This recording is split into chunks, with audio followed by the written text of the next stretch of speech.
Карлос Насар. Спокоен, изключително спокоен, бих казал дори.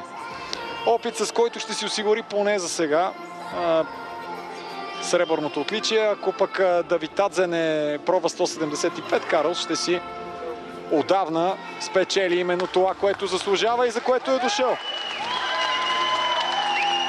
Спортист на годината на България. Европейски, световен, олимпийски шампион. Този, заради когото чувахме химна толкова много пъти през 2024 година. Иска да започне удар на годината и сега. Много спокоен изглежда.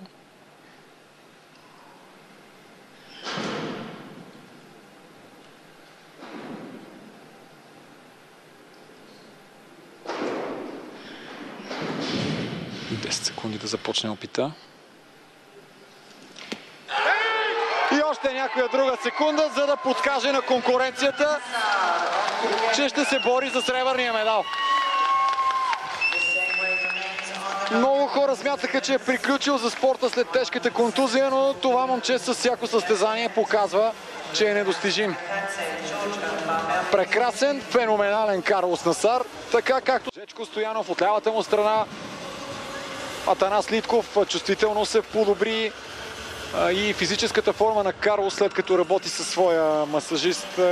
Споменал ни Атанас Литков, че дори 4 пъти на ден различен тип масажи се налага понякога.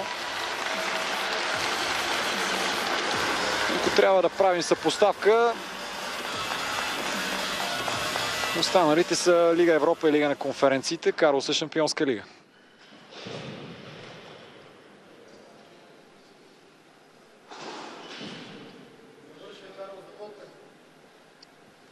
Такава каквато приляга на един шампион. 5 секунди да започне опита. Трябва бързо.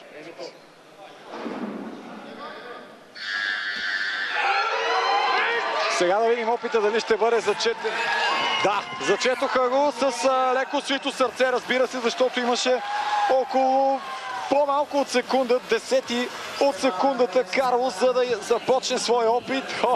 И той усети напрежение, само че естествено не от конкуренцията си.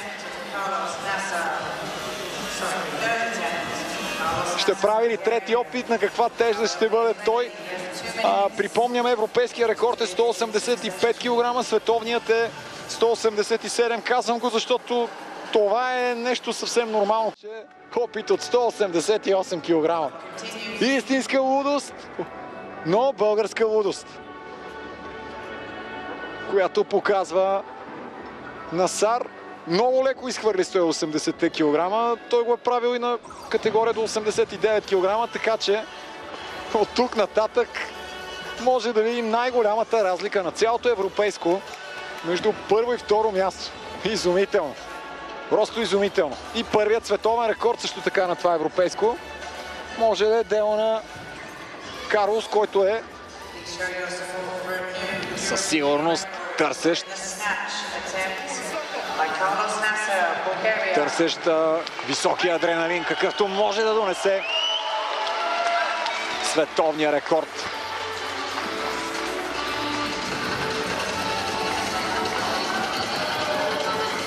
Сега вече трябва много сериозно спокойствие. 30 секунди, за разлика от втори опит. Има времето, има спокойствието. Хубав широк захват от Карлос Насар.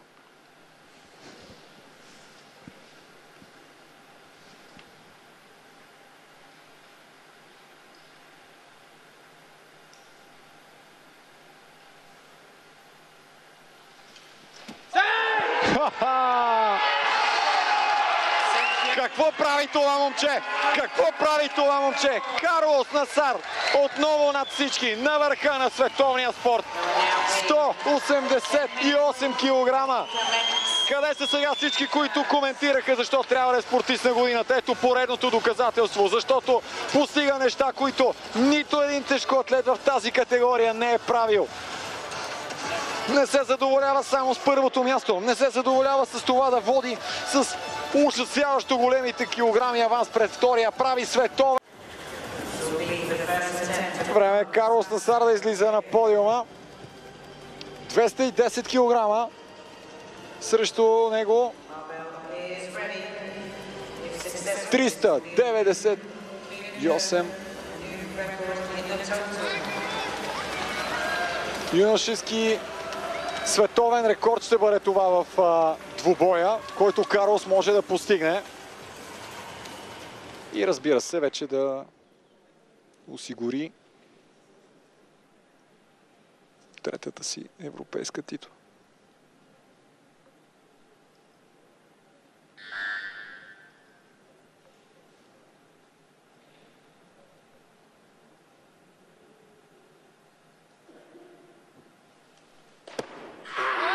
Добро обръщане.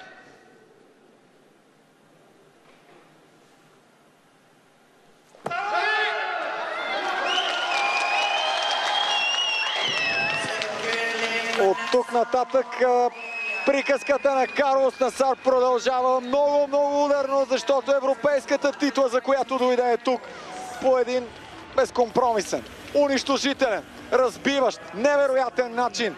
19 кг пред втория в класирането. Има още два опита, за да направи разликата, дори още по-обезкуражаваща конкуренцията. Наистина феноменално представяне на Карлос Насар. Такова каквото очаквахме, такова каквото знаехме и такова каквото бяхме убедени, че ще видим отново и отново в Кишинев.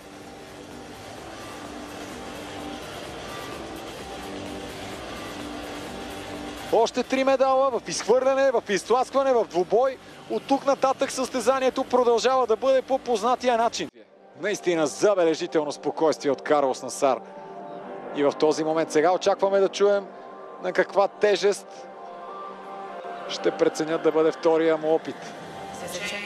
217 кг, разбира се. Продължава се уверено, продължава се смело към новите рекорди, които Карлос ще преследва. Ако правилно се ориентирам, може би това е именно преходната тежест към 223 за тласкане. Само че Карлос иска 220. Невероятно! Невероятно състезание от друга планета е това момче и го доказва отново и отново. С това свое представяне. 220 кг за 408 събран двубой. Европейски рекорд гони в двубоя, да бъде половрен с 8 при това.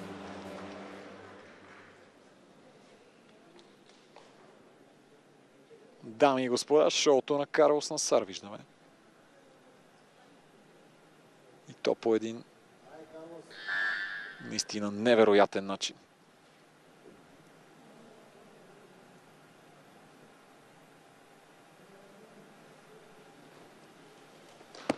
Тук обръщането е трудно само като тежест за Карлос. И продължават да валят рекордите. Продължават да валят рекордите в Кишинев. Един след друг за Карлос Насар. На Велика събота, велик Карлос Насар виждаме. Граница просто няма. Просто няма граница. 29 кг пред втория. Сигурни ли сме въобще, че се състезават в една и съща категория? Изумителен. Просто изумителен. Да видим, ще гледаме ли дори трети опит от истинския спектакъл, който прави за всички зрители в България и тези, които имат привилегията да го гледат в арена Кишинев. Защото това, което виждаме, ще се запомни. Повярвайте ми, ще се запомни. 416, който е настоящия. Това ще бъде тежестта. Невероятни емоции, наистина. Невероятни емоции виждаме от Карлос Насар. И трудно можем да очакваме каквото и да било различно. Тук трябва да има сериозна подкрепа и от българската публика. Нека шоуто да продължи и никога да не приключва, защото Карлос Насар и показва най-красивото от този спорт със сигурност.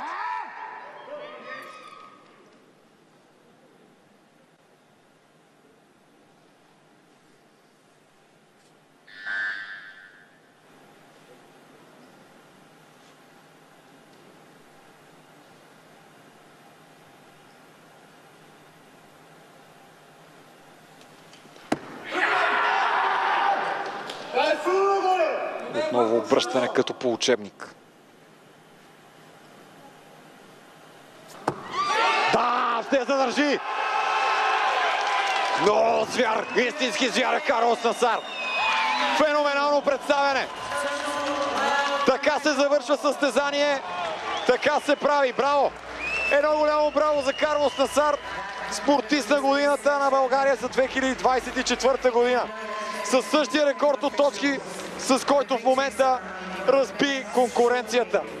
Наистина поглеждам и не мога да повярвам, че разликата е 38 кг спрямо втория. Наистина феноменален. Феноменален и от друга планета, както обичаме да казваме, но има защо. Резултат, който само доказва, че историята на тежката атлетика тепърва Карлос Насар ще записва своите глави. И без това той има много сериозно място именно там. Но сега с 6 от 6 успешни опита показва какво означава не само да вярваш в себе си, но да знаеш, че си най-добрият. И то с много по-добър от всички останали. А тези 417 кг трудно някой ще успее да подобри в